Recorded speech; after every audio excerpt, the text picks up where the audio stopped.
A strike brings NJ Transit to a halt. How the mayoral candidates are talking about anti-Semitism. And the champs are back. It's time for another season of New York Liberty basketball. From WNYC, this is NYC Now. I'm Janae Pierre. NJ Transit service remains at a standstill this hour. Roughly 450 train operators walked off the job just after midnight Friday in what could end up being one of the state's biggest transportation disruptions in decades. The main sticking point appears to be wages. State officials have been warning about the possibility of the strike for days and encouraging riders to make alternate plans. There's additional bus service from key locations across the state. Visit the New Jersey Transit website for more information. The head of the NYPD wants to crack down on electric bikes amid public complaints. In an appearance on Fox 5 Friday, Commissioner Jessica Tisch says police are increasing enforcement to prevent behaviors like going too fast, running a red light, disobeying traffic signals, going the wrong way. She says e-bikes are an important mode of transportation in the city, but the laws around them need to change. And instead of ticketing dangerous riders like in the past, Tisch says police officers are now giving them criminal summonses for reckless riding. Coming up after the break, a look at how candidates for NYC mayor are talking about anti-Semitism and the war in Gaza.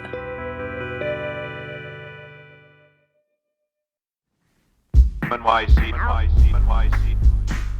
New York City has the largest Jewish population outside of Israel. The war in Gaza and campus protests have resurfaced divisions over Israel among Jewish New Yorkers and Democrats. WNYC's Elizabeth Kim hit the campaign trail to see how candidates are talking about the issue. Speaking at a synagogue on the Upper West Side, city controller and mayoral candidate Brad Lander took a stand on one of the most fraught issues in New York City politics. I believe you can criticize Israel without being anti-Semitic. You can hate what the Israeli government is doing in Gaza and the West Bank without being anti-Semitic. And look, while most of us in this room consider ourselves Zionists, as I do, it's factually inaccurate to equate anti-Zionism with anti-Semitism. Lander is the city's highest elected Jewish official and a self-described liberal Zionist. He's one of many who argue that criticizing Israeli actions, like bombing and restricting aid to Gaza, is not the same as being anti-Semitic. But some of Israel's staunchest defenders argue that criticizing the state of Israel is unacceptable, like Andrew Cuomo, the leading candidate for New York City mayor. Speaking at the same synagogue a month earlier, Cuomo said anti-Zionism is the same as anti-Semitism. I underestimated the threat that anti-Semitism could rear its ugly head once again. But now, accepting that painful reality, the question is, what do we do about it?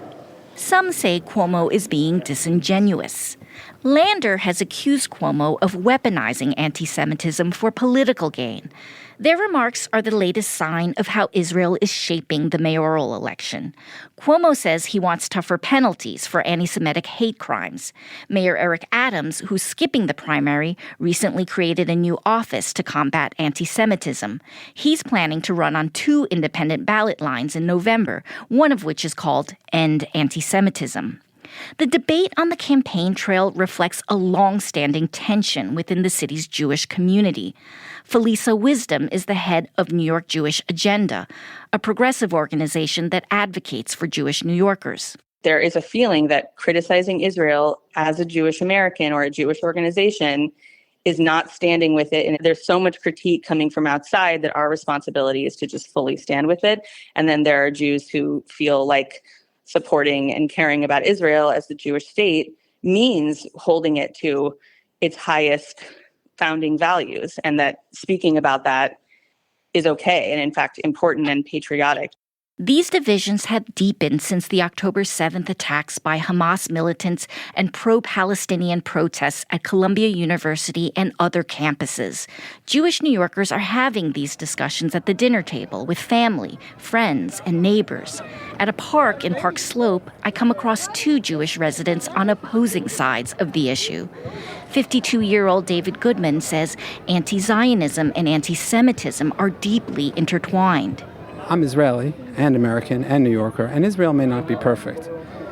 But Israel is our homeland, and Israel is an important cultural aspect of Jewish New Yorkers.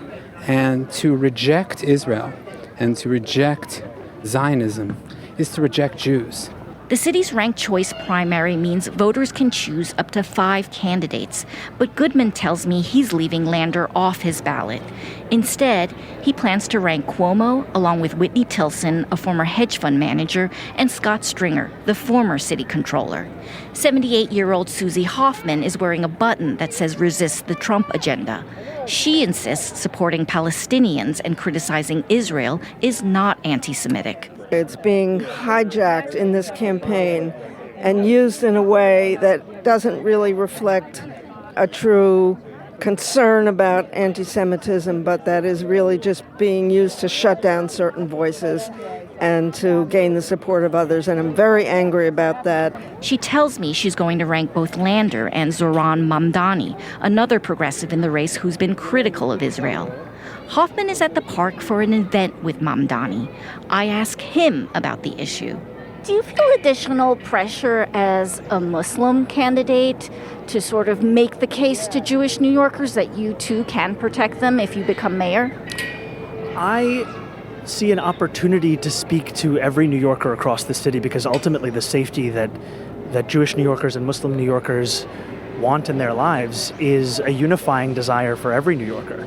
And I know that as we have seen, more than half of all hate crimes continue to be those that are anti-Semitic. And we have seen a 65% increase in anti-Muslim hate crimes, that this is a shared crisis that many are feeling. Back at the synagogue, I watch Lander engage in a tense exchange with Elisha Wiesel, the son of the late Holocaust survivor and famous author Elie Wiesel. Wiesel objects to Lander citing death tolls from Gaza's health ministry, which is controlled by Hamas. Lander's spokesperson asked me not to record the exchange. It's a sign of just how sensitive his campaign is to such debates. Afterward, I approach Wiesel. Do you agree with Brad's position that some of these candidates like Cuomo and Trump and Adams are weaponizing anti-Semitism? Every politician is politically opportunistic. As he spoke, around 80 pro-Palestinian protesters were being arrested that night at Columbia University for taking over the library.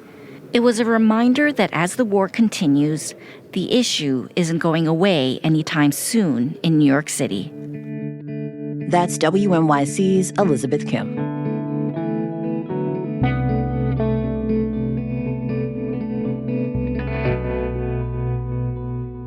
Before we go, let's talk a little basketball. No, not the Knicks this time.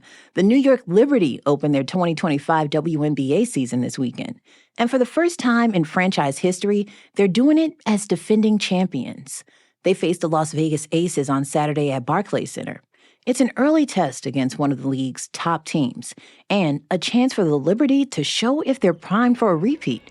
To get a sense of how the team is preparing for their opener, I swung by a practice this week with sports reporter Jackie Powell.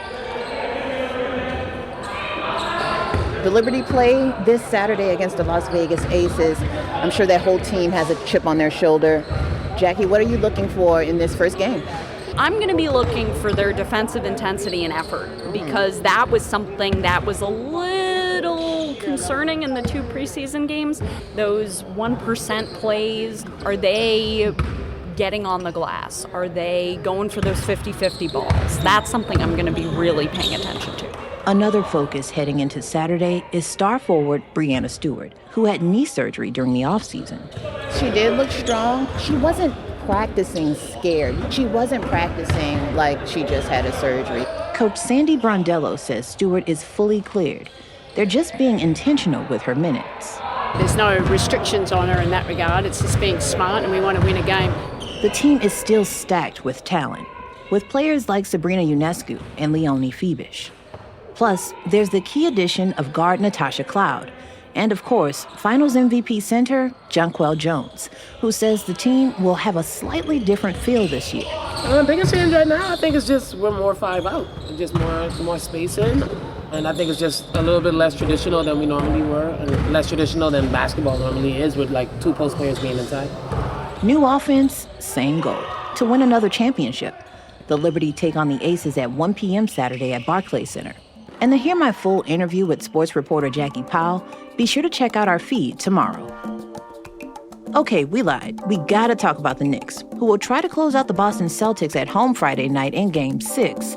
The Garden will be rocking, and fans are hoping the squad can punch their ticket to the Eastern Conference Finals for the first time in over 2 decades. No pressure, guys. Well, maybe just a little bit. Thanks for listening to NYC Now from WNYC. I'm Janae Pierre. Have a great weekend.